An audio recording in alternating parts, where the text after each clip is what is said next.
السلام علیکم ورحمۃ اللہ وبرکاتہ۔ الحمد للہ رب العالمین والعاقبۃ للمتقین، الصلاۃ والسلام علی سید الانبیاء والمرسلین وعلی آلہ وصحابہ اجمعین، اما بعد فاعوذ باللہ من الشیطان الرجیم، بسم اللہ الرحمن الرحیم۔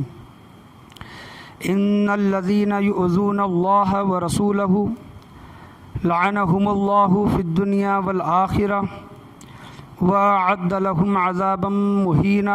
صدق اللہ و مولانا رسولہ النبی الامین المکین الکریم وعلی آلہ الشاہدین والشاکرین والحمد للہ رب العالمین۔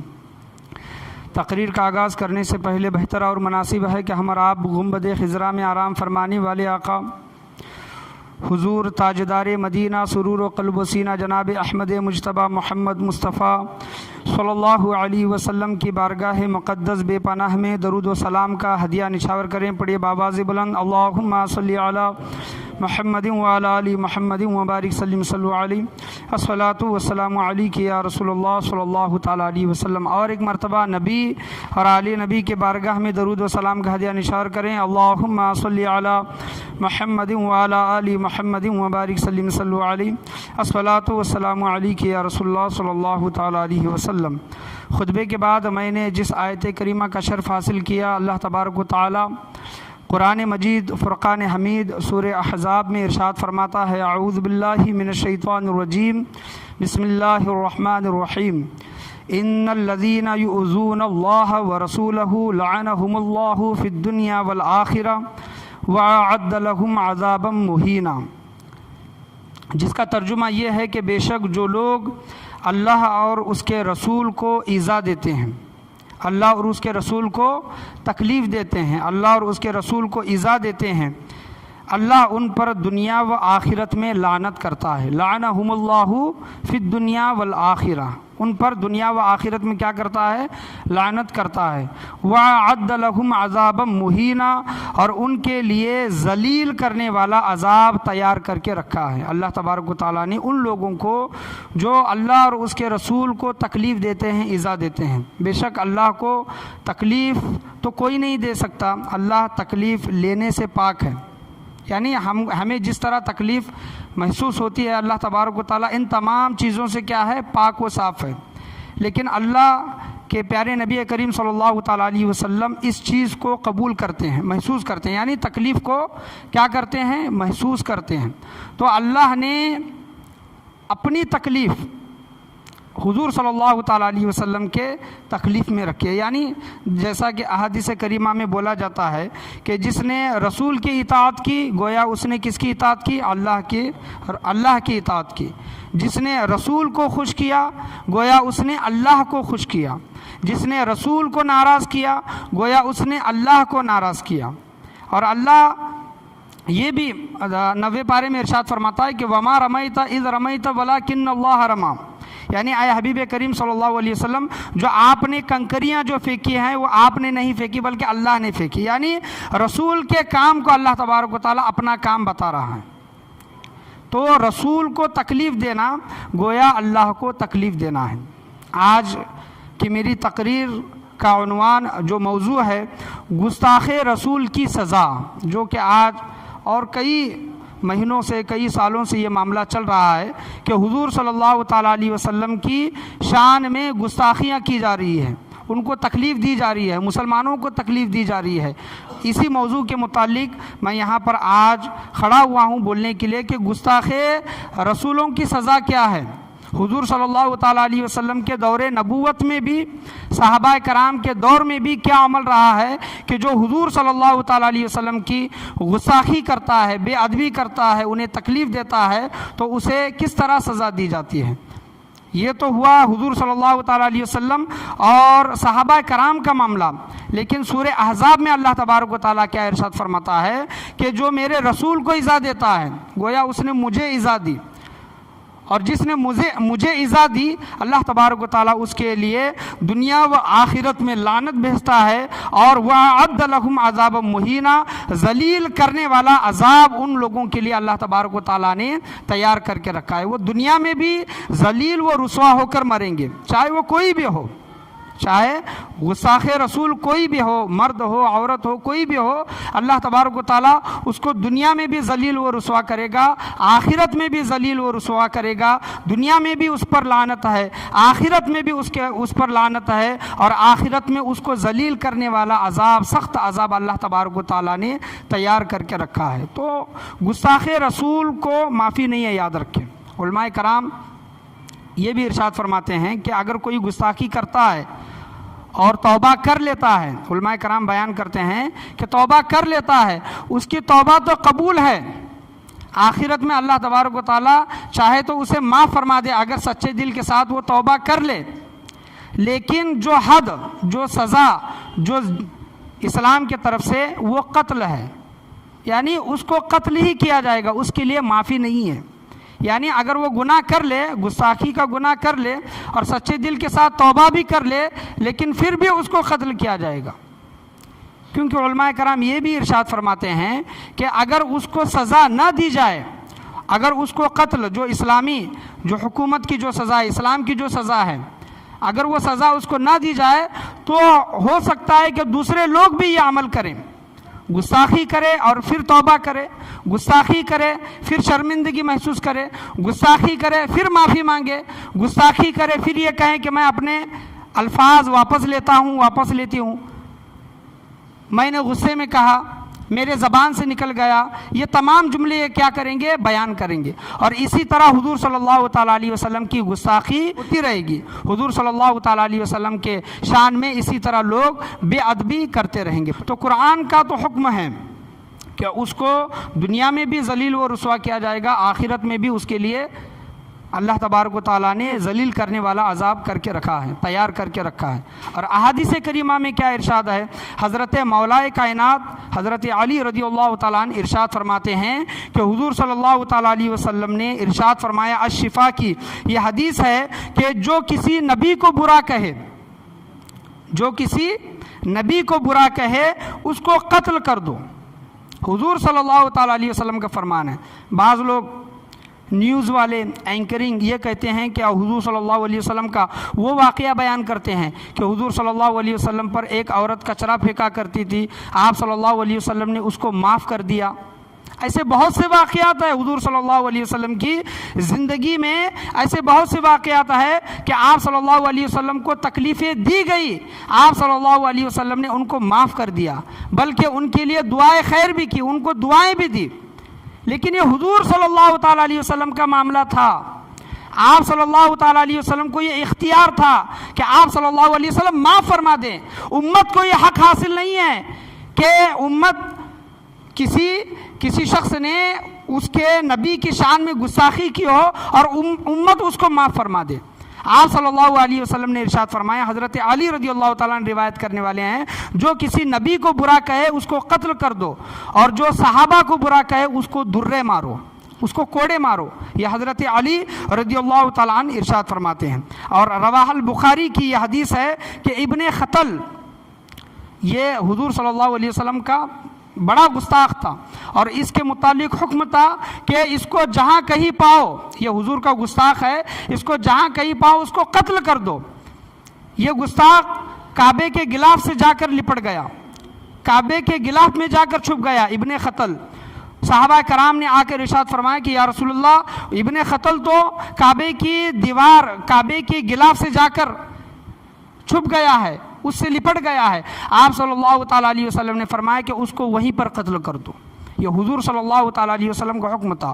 اور فتح مکہ کے بعد جس شان و شوکت کے ساتھ آپ صلی اللہ علیہ وسلم اور صحابہ کرام فتح مکہ میں داخل ہوئے، کچھ ایسے لوگ تھے، چند ایسے لوگ تھے جو بڑے گستاخ تھے، اور آپ صلی اللہ علیہ وسلم کا اعلان تھا، آپ صلی اللہ علیہ وسلم کا فرمان تھا کہ ان لوگوں کو جہاں کہیں پاؤ قتل کر دو، کیونکہ یہ حضور صلی اللہ تعالیٰ علیہ وسلم کے گستاخ تھے۔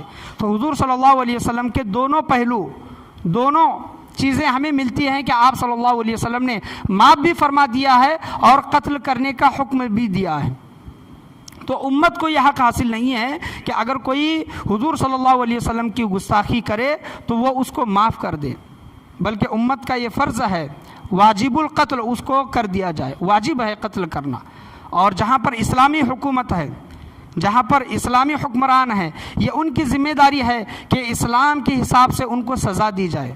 اور جہاں پر اسلامی حکومت نہیں ہے، جہاں پر ہم ہندوستان میں رہتے ہیں، وہاں سے گورنمنٹ سے ہم یہ درخواست کریں اور ان پر پریشر ڈالیں، جس طرح ہو سکے یہ پریشر ڈالنے کی، احتجاج کرنے کی، مذمت کرنے کی، بائیکاٹ کرنے کی کوشش کریں، اور مسلمان اپنی بیداری کا ثبوت دیتے ہوئے ایک جگہ جمع ہو کر ایسے لوگوں کو سبق سکھانے کی کوشش کریں جو حضور صلی اللہ تعالیٰ علیہ وسلم کی گستاخی کرتے ہیں، بعد میں اپنے جملے واپس لیتے ہیں۔ ایسے لوگ ہرگز معافی کے حقدار نہیں ہیں۔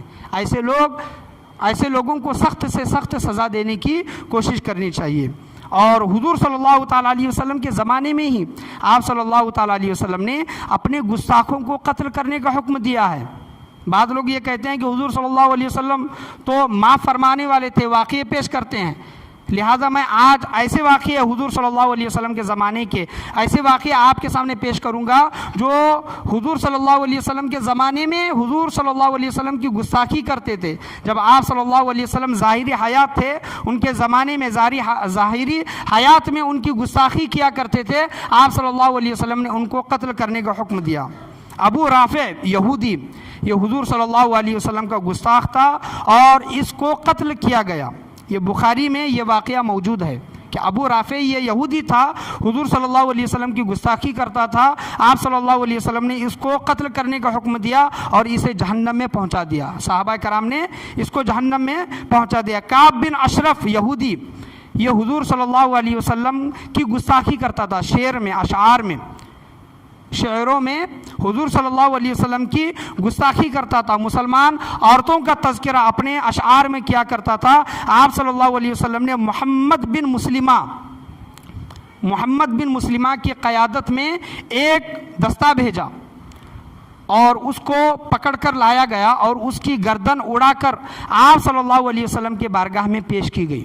محمد بن مسلمہ رضی اللہ تعالیٰ عنہ کی قیادت میں جو کعب بن اشرف جو یہودی حضور صلی اللہ علیہ وسلم کی گستاخی کیا کرتا تھا، آپ صلی اللہ علیہ وسلم کے زمانے میں یہ حکم دے کر اس کی گردن اڑا کر آپ صلی اللہ علیہ وسلم کے قدموں میں لا کر رکھی گئی۔ گستاخ رسول حضرت ابو بکر رضی اللہ تعالیٰ عنہ کی نظر میں کیا تھے؟ گستاخ رسول یمن شہر صنعاء میں حضرت ابو بکر رضی اللہ تعالیٰ عنہ کے گورنر مہاجر بن ابی امیہ یہ یمن شہر میں دو گانے والی تھی، گانا گاتی تھی، اور وہ اپنے گانوں میں حضور صلی اللہ علیہ وسلم کی گستاخیاں کیا کرتی تھی۔ دو عورتیں، ایک عورت اپنے گانے میں حضور صلی اللہ علیہ وسلم کی گستاخی کرتی تھی اور دوسری عورت اپنے گانے بجانے میں مسلمانوں کی ہجو کرتی تھی، مسلمانوں کی برائیاں بیان کرتی تھی۔ تو مہاجر بن ابی امیہ نے دونوں عورتوں کو گرفتار کیا اور ایک عورت جو حضور صلی اللہ علیہ وسلم کی گستاخی کیا کرتی تھی اس کے ہاتھ کاٹے، کیا کاٹے؟ ہاتھ، اور دوسری عورت جو مسلمانوں کی برائی بیان کیا کرتی تھی اس کے دانت نکالے۔ جب حضرت ابو بکر رضی اللہ تعالیٰ عنہ خلیفہ تھے تو انہوں نے پیغام بھیجا کہ جو حضور صلی اللہ علیہ وسلم کی گستاخی کیا کرتی تھی ضروری تھا کہ اس کا قتل کیا جائے۔ حضرت ابو بکر رضی اللہ تعالیٰ عنہ بیان کرتے ہیں اپنے گورنر سے کہ جو حضور کی گستاخ ہو اس کو قتل کیا جائے، اور جو مسلمانوں کی برائی بیان کرتی ہے اگر وہ مسلمان نہیں ہے، غیر مسلم ہے، مسلمانوں کی برائی بیان کرتی ہے تو اس کو درگزر کیا جائے، لیکن جو حضور کا گستاخ ہے اس کو چھوڑا نہیں جا سکتا۔ یاد رکھیں، چھوڑیں گے ایک کو، چھوڑیں گے معاف کر دیں گے تو ایسے کئی لوگ اٹھیں گے، اور حضور صلی اللہ علیہ وسلم کے ناموں سے رسالت پر، حضور صلی اللہ تعالیٰ علیہ وسلم پر مر مٹنے کا یہ موقع ہے۔ ایسے ماحول میں ہمیں جس طرح ہم پریشر ڈال سکتے ہیں، جس طرح احتجاج کر سکتے ہیں، جس طرح ہم پروٹیسٹ کر سکتے ہیں، اس طریقے سے ہمیں پروٹیسٹ کرنے کی بھرپور کوشش کرنی چاہیے، اور ہم اپنی امت ہونے کا، حضور صلی اللہ علیہ وسلم کے امت ہونے کا، غلام ہونے کا ہمیں حق ادا کرنا چاہیے۔ کہ دیکھیں کہ اگر گستاخ کو اگر معاف کر دیں گے، مثال کے طور پر ایک استاد اپنے شاگردوں کے ساتھ ایک درسگاہ میں بیٹھا ہے، اور کوئی ایک شاگرد اٹھ کر استاد کی بے ادبی کرتا ہے، کیا کرتا ہے؟ بے ادبی کرتا ہے، تو استاد اگر چاہے اپنی مرضی سے اس کو معاف کر سکتا ہے، کیونکہ ایک طالب علم ہے، چلو اس نے نادانی میں کی ہے، لیکن استاد اس کو چاہ کر بھی معاف نہیں کر سکتا۔ کیوں؟ کیونکہ ایک کو معاف کر دے گا، ایک طالب علم کو معاف کر دے گا، دیگر طالب علموں پر وہی اثر پڑے گا۔ ایک کو چھوڑ دیا تو دیگر طالب علموں پر بھی، دیگر شاگردوں پر بھی وہی اثر پڑے گا۔ آج ایک نے بے ادبی کی ہے، کل جا کر کئی لوگ، کئی طالب علم بے ادبی کریں گے۔ یہی مثال ہے کہ اگر ہم ایک کو معاف کر دیں گے تو دوسرے لوگوں کو سہولت ملے گی، ایک آسانی ملے گی، ایک طریقہ، ایک راستہ ان کے لیے کھل جائے گا۔ تو جہاں کہیں بھی، جس ملک میں بھی، جس جگہ پر بھی، دنیا بھر میں جہاں کہیں بھی حضور صلی اللہ علیہ وسلم کی گستاخی ہوتی ہے، وہاں پر پروٹیسٹ کیا جائے، مذمت کی جائے، احتجاج کیا جائے، مورچے نکالے جائیں۔ جس طرح سے ہم اپنے طور طریقے سے احتجاج کرتے ہیں، چاہے لکھ کر ہو، بول کر ہو، یا پھر کسی چیز کا بائیکاٹ کر کے ہو، یا پھر جس طریقے سے ہم کر سکتے ہیں اس طریقے سے ہمیں اس پر عمل کرنے کی کوشش کرنی چاہیے۔ حضور صلی اللہ علیہ وسلم کے ہی زمانے میں حضرت عمیر رضی اللہ تعالیٰ عنہ، ایک عورت حضور صلی اللہ علیہ وسلم کی بے ادبی ہمیشہ کیا کرتی۔ حضرت عمیر رضی اللہ تعالیٰ عنہ وہ گئے 25 رمضان المبارک صبح کے وقت میں اس عورت کو قتل کر دیا، واصل جہنم کر دیا، جہنم میں بھیج دیا۔ اور صبح کی نماز میں حضرت عمیر رضی اللہ تعالیٰ عنہ حضور صلی اللہ علیہ وسلم کی بارگاہ میں آئے اور پورا واقعہ حضور صلی اللہ علیہ وسلم کو بیان کیا، اور آپ صلی اللہ علیہ وسلم خوش ہوئے اور کہا کہ اے صحابہ، اگر تم کسی سعادت مند کو، کسی خوش نصیب شخص کو اگر دیکھنا چاہتے ہو تو عمیر کو دیکھو، جس نے بن دیکھے اللہ اور رسول کی مدد کی ہے۔ سبحان اللہ، اللہ اور اس کے رسول کی مدد کی ہے۔ بن دیکھے کیوں کہا؟ کیونکہ حضرت عمیر رضی اللہ تعالیٰ عنہ نابینا تھے، آنکھوں سے دیکھ نہیں سکتے تھے، اور صحابہ کرام کو آپ صلی اللہ علیہ وسلم نے حکم دیا کہ عمیر کو کوئی بھی اندھا نہ کہے، کیونکہ انہوں نے بن دیکھے اللہ اور اس کے رسول کی اطاعت کی ہے۔ تو یہ حضور صلی اللہ تعالیٰ علیہ وسلم کے زمانے میں یہ واقعات ہوئے ہیں۔ ذوالخویسرہ، یہ جس کے متعلق بہت مشہور احادیثیں ہیں کہ حضور صلی اللہ علیہ وسلم مال غنیمت تقسیم فرما رہے تھے، وہ ذوالخویسرہ اٹھا اور حضور صلی اللہ علیہ وسلم کی بارگاہ میں اس نے کہا کہ اے محمد صلی اللہ علیہ وسلم، انصاف کیجیے، عدل کیجیے۔ آپ صلی اللہ علیہ وسلم نے فرمایا کہ اے انسان، بدبخت انسان، اگر روئے زمین پر میں عدل نہیں کروں گا تو میرے سوا عدل و انصاف کرنے والا کون ہے؟ یعنی اگر میں انصاف صحیح طریقے سے میں انصاف نہیں کروں گا تو مجھ سے بڑھ کر انصاف کرنے والا کون ہے؟ وہ ذوالخویسرہ حضور صلی اللہ علیہ وسلم کی طرف پیٹ کر کے چلا گیا۔ یہ مشہور حدیث ہے۔ اس وقت صحابہ کرام وہاں پر موجود تھے۔ حضرت عمر رضی اللہ تعالیٰ عنہ اٹھے اور کہا کہ یا رسول اللہ، اس گستاخ کی گردن اڑانے کا مجھے حکم دے، اس گستاخ کی گردن کاٹنے کا مجھے حکم دے۔ خالد بن ولید بھی اٹھے۔ 2-3 صحابہ کرام کے نام روایتوں میں آئے ہیں۔ آپ صلی اللہ علیہ وسلم نے منع فرمایا اور کہا کہ ابھی اسلام نیا نیا ہے، ابھی اسلام کی شروعات ہوئی ہے، بنیاد پڑی ہے، لوگ نئے نئے اسلام میں داخل ہو رہے ہیں، اگر تم اس کو قتل کر دو گے تو لوگ یہ سمجھیں گے کہ مسلمان آپس میں مار کاٹ کر رہے ہیں۔ تو اس حدیث پر غور کریں، توجہ دیں کہ حضور صلی اللہ علیہ وسلم نے اس وقت تو منع فرمایا، لیکن دوسری حدیثیں جو ہم دیکھتے ہیں، پڑھتے ہیں، ایک پس منظر تھا۔ آپ صلی اللہ علیہ وسلم نے حکمت کے تحت حضرت عمر رضی اللہ تعالیٰ عنہ، حضرت خالد بن ولید رضی اللہ تعالیٰ عنہ کو روکا، اس کو قتل کرنے سے روکا۔ لیکن دوسرے حدیثیں جو پڑھتے ہیں اس میں آپ صلی اللہ تعالیٰ علیہ وسلم نے خود حکم دیا ہے کہ ایسے لوگوں کو قتل کرو، کہ جو نبیوں کی گستاخی کرتے ہیں، جو حضور صلی اللہ تعالیٰ علیہ وسلم کی گستاخی کرتا ہے وہ واجب القتل ہے۔ اور یہاں پر صحابہ کرام کا رد عمل دیکھیں کہ صحابہ کرام نے اس شخص کو معاف نہیں کیا، ذوالخویسرہ کو معاف نہیں کیا، بلکہ حضور صلی اللہ علیہ وسلم کی بارگاہ میں اجازت طلب کی کہ اس کا سر کاٹا جائے۔ تو صحابہ کرام کے نقش قدم پر چلنے کی کوشش کریں۔ جو لوگ یہ گمراہ کرتے ہیں یا پھر یہ بولتے ہیں کہ حضور صلی اللہ علیہ وسلم نے بڑے سے بڑے ظالم کو معاف کر دیا، بڑے سے بڑے خطا کار کو، بڑے سے بڑے گستاخ کو معاف کر دیا، جب حضور نے معاف کیا ہے تو تم معاف کیوں نہیں کرتے؟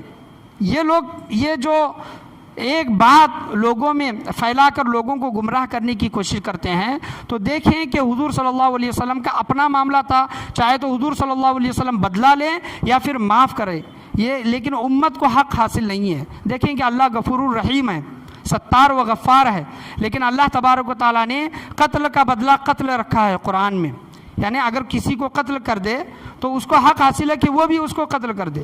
اگر کوئی چوری کرے تو اس کو ہاتھ کاٹنے کا حکم ہے۔ یہ اسلامی جہاں پر حکومت ہے وہاں پر یہ عمل کیا جاتا ہے، جو چوری کرے اس کے ہاتھ کاٹے جائیں، اور جو زنا کرے اس کو سنگسار، اس کو پتھروں سے مار کر اس کو قتل کیا جائے۔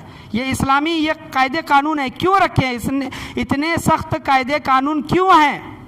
اسی وجہ سے ہے کہ یہ سزائیں دیکھ کر دوسرے لوگ سدھر جائیں۔ چوری کی سزا اگر کوئی 4 مہینے 5 مہینے اگر کوئی رکھتا ہے، سال 2 سال 4 سال رکھتا ہے، تو وہ چور کے دل میں خوف پیدا نہیں ہوگا۔ اگر چور کو یہ پتہ چل جائے کہ چوری کی سزا ہاتھ کاٹنا ہے تو وہ زندگی بھر کبھی بھی چوری نہیں کرے گا۔ زنا کی سزا سنگساری ہے، اگر اس کو پتہ چل جائے کہ قتل کیا جاتا ہے تو وہ کبھی بھی زنا نہیں کرے گا۔ قتل کی سزا قتل ہے، یعنی اگر ہم کسی کو قتل کر رہے ہیں بدلے میں ہمیں خود بھی مرنا ہوگا تو قتل کرنے سے پہلے 1000 مرتبہ وہ سوچے گا۔ تو اسلامی جو سزائیں ہیں وہ کس وجہ سے ہیں کہ لوگ دیکھیں اور اس سے درس حاصل کریں، عبرت حاصل کریں اور ایسے گناہوں سے بچنے کی کوشش کریں۔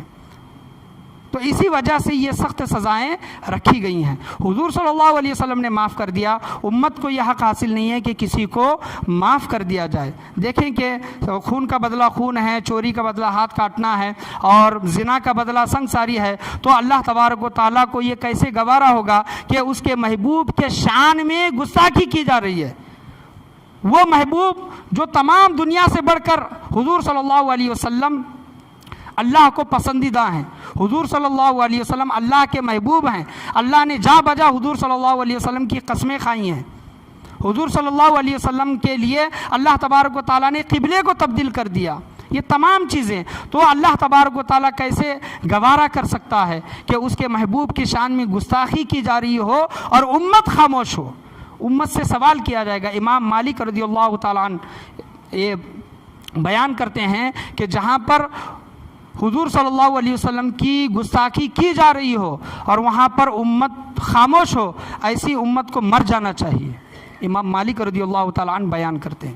تو جہاں پر حضور صلی اللہ علیہ وسلم کی گستاخی ہو رہی ہے، کسی بھی طریقے سے اگر ہم پروٹیسٹ کر سکتے ہیں، مذمت کر سکتے ہیں، احتجاج کر سکتے ہیں، اپنے طاقت کے حساب سے، اپنے بل بوتے کے حساب سے وہ کرنے کی کوشش کریں۔ کل قیامت کے دن پوچھ نہیں ہوگی۔ اگر خاموش رہیں گے کل قیامت کے دن اللہ کی بارگاہ میں اس کے متعلق پوچھ ہوگی۔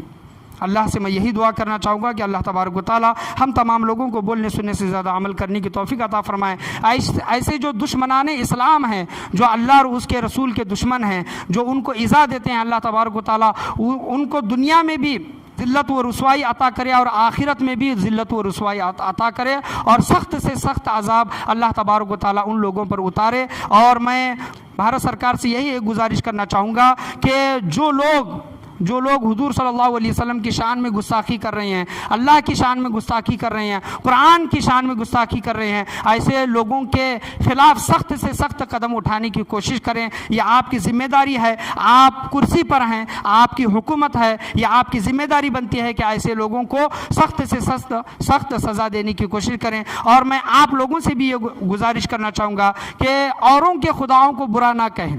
غیر قوم کے جو خدا ہیں، ہندوؤں کے ہو، کرسچن کے ہو، یا پھر دیگر جو مذہب کے جو خدا ہیں، ان کو برا نہ کہیں۔ اور ان سے بھی میں یہ گزارش کرنا چاہوں گا کہ وہ ہمارے خدا کو یا پھر ہمارے رسول کو برا نہ کہیں۔ لکم دینکم ولی دین، آپ کے لیے آپ کا دین ہے، ہمارے لیے ہمارا دین ہے۔ ہم اپنے خدا کو فالو کرتے ہیں، ہم اپنے رسول صلی اللہ علیہ وسلم کی بتائی ہوئی باتوں پر ہم عمل کرتے ہیں، یہ ہمیں عمل کرنے دے۔ آپ اپنے خداؤں کو مانیں، ہم اپنے خدا کو مانیں گے۔ آپ اپنے طریقے پر چلیں، ہم اپنے طریقے پر چلیں، نہ ہم آپ کو روکیں گے نہ آپ ہم کو روکیں۔ آپ بھی خوشی سے رہیں، ہم بھی خوشی سے رہیں گے۔ اللہ سے دعا ہے کہ اللہ تبارک و تعالی ہندوستان میں ہندو و مسلم دیگر جو مذاہب کے لوگ ہیں اس میں ان لوگوں میں آپس میں بھائی چارگی، اتحاد و اتفاق عطا فرمائے، امن و سکون کے ساتھ اس ملک میں رہنے کی اللہ تبارک و تعالی ہم تمام لوگوں کو توفیق عطا فرمائے۔ کوئی بھی قانون اپنے ہاتھ میں نہ لے، بلکہ کورٹ ہے، پولیس اسٹیشن ہے، پھر دیگر اور بھی طریقے ہیں، وہاں پر ہم ان لوگوں کو سخت سے سخت سزا دینے کی کوشش کر سکتے ہیں، یہی عمل کرنے کی کوشش کریں۔ اللہ سے دعا ہے کہ اللہ تبارک و تعالی ہم تمام لوگوں کو بولنے سننے سے زیادہ توفیق عطا فرمائے۔ جتنے بھی غصہ رسول ہیں اللہ تبارک و تعالی ان کو اس دنیا سے تباہ و برباد کرے، دنیا آخرت میں بھی تباہ و برباد کرے۔ یہی ان لوگوں کے حق میں ہم بد دعا کرنا چاہیں گے کہ اللہ تبارک و تعالی سے دعا ہے کہ اللہ تبارک و تعالی ہمیں صحابہ کرام کے نقش قدم پر چلنے کی توفیق عطا فرمائے۔ جہاں پر حضور صلی اللہ علیہ وسلم صحابہ کی یا پھر اللہ کی یا پھر قرآن مجید فرقان حمید کی یا پھر اولیاء اللہ کی گستاخی ہو رہی ہے، ایسے لوگوں کو منہ توڑ جواب دینے کی کوشش کرنے کی اللہ تبارک و تعالی ہم تمام لوگوں کو توفیق عطا فرمائے۔ آج کے درس میں بولنے میں، سننے میں، سمجھانے میں کسی بھی قسم کی غلطی، کمی بیشی، کوتاہی، خامی، بھول چوک ہوئی ہو اللہ تبارک و تعالی اپنے فضل و کرم سے معاف عطا فرمائے۔ اپنے نبی کریم صلی اللہ تعالی علیہ وسلم کے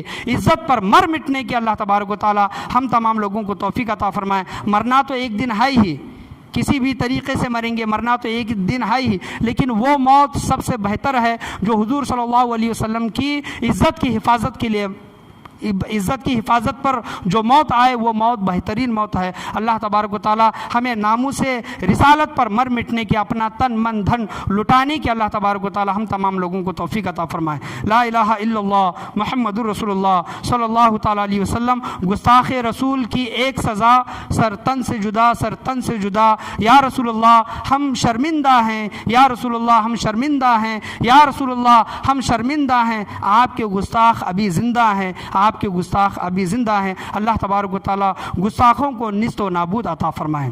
السلام علیکم ورحمۃ اللہ وبرکاتہ۔